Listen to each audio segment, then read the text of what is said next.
संतोष अवस्थी जिंदाबाद जिंदाबाद। पंजा जिंदाबाद जिंदाबाद। नगर पंचायत बोड़ला के अध्यक्ष पद हेतु कांग्रेस के लोकप्रिय प्रत्याशी आपका अपना पिंटू महाराज संतोष अवस्थी को पंजा छाप में आशीर्वाद प्रदान कर भारी मतों से विजयी बनावे तो संगवारी हो एक हर चिन्हा हवा एक नंबर में वही में बटन दबाना है, भारी मतों से विजयी बनाना है।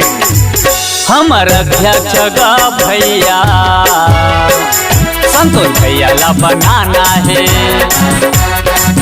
पंजा छापे में वो दीदी बटन दबाना है।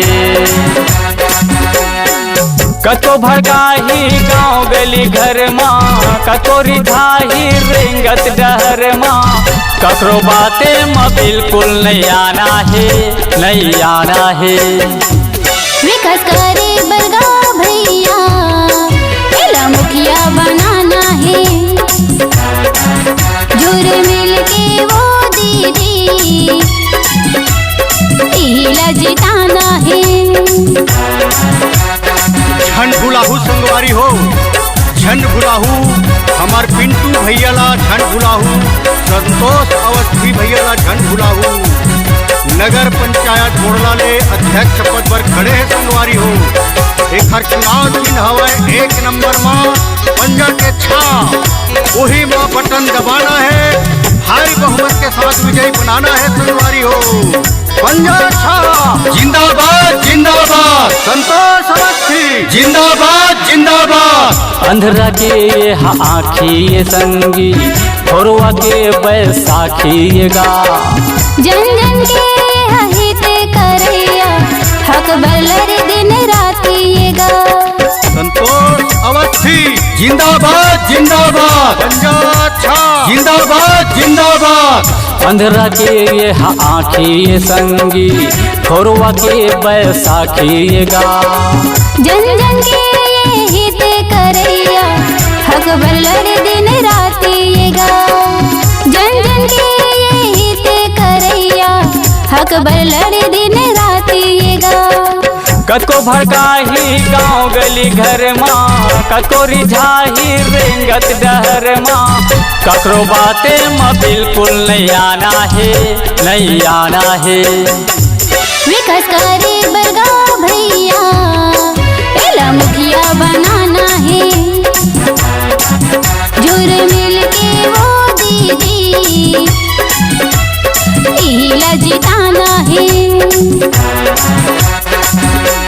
संगवारी हो हमार नगर पंचायत बोड़ला के अध्यक्ष पद के कांग्रेस प्रत्याशी संतोष अवस्थी पिंटू महाराज का झंड भुलाहू अवैया 11 फरवरी दिन मंगलवार के मतदान केंद्र में आहू और एक नंबर में चिन्ह है संगवारी हो पंजा के छाप वही में बटन दबा के भारी बहुमत से विजयी बनाना है। काबर के यही हमार नगर पंचायत बोड़ला के विकास ला करवाही संगवारी हो।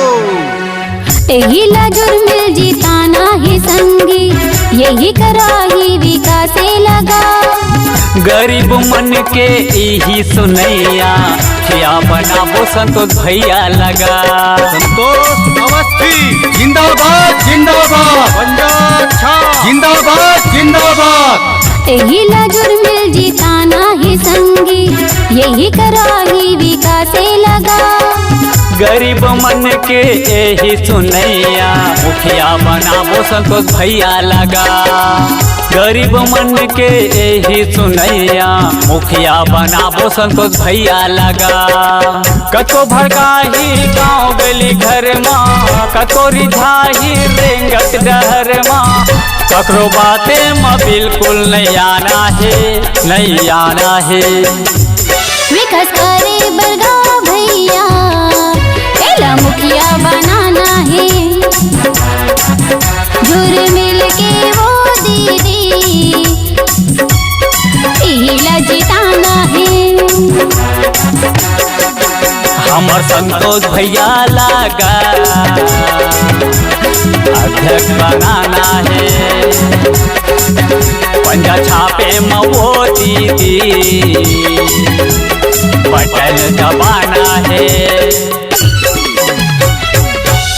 नगर पंचायत बोड़ला के जम्मो मतदाता भाई बहनी, दाई दीदी, काका काकी, मामा मामी, बुआ फूफा और जम्मो सियान मल्ला हमार संतोष अवस्थी जी के तरफ ले जय जोहार सादर नमस्कार है।